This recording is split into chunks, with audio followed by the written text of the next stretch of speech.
We are in the Forum, the area of the classical city with the greatest concentration of important public buildings. In front of us is a 2nd century temple, the Temple of Antoninus and Faustina. It was still a place of worship in Piranesi's day, as a church had been built into the earlier Roman building.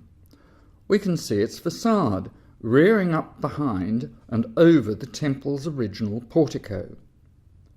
In front of the temple, as often happens in Piranesi's views of Rome, we meet people from quite opposite walks of life. Just in front of the wrought-iron gates, between the central columns, the entrance to the church, a poor man, quite probably a beggar, and a companion engage in a conversation. Closer to us, and to their right, another man is slumped on the ground against a monumental fragment. His body language suggests something like despair, or at least resignation.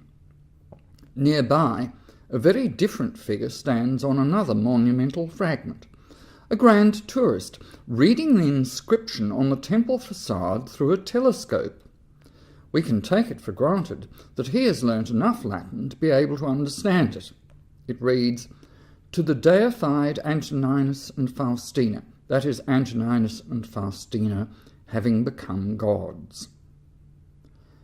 Further to the right, on the corner of a street running down the side of the temple, we can see a group of equally well-dressed visitors, more grand tourists, also viewing the temple. One of them might be a professional guide or personal tutor. Grand tourists regularly hired professional tour guides or brought their own personal tutors with them.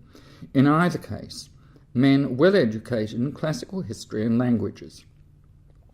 Lastly, on the right, we can see a team of wheelwrights involved in what looks like back-breaking work.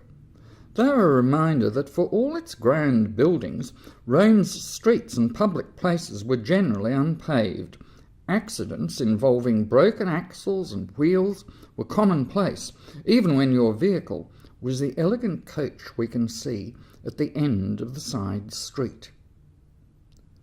The Temple of Antoninus and Faustina, with the Baroque church built into it almost 1,500 years later, was one of many sites in Rome where Christian symbols now dominated a structure from the classical world.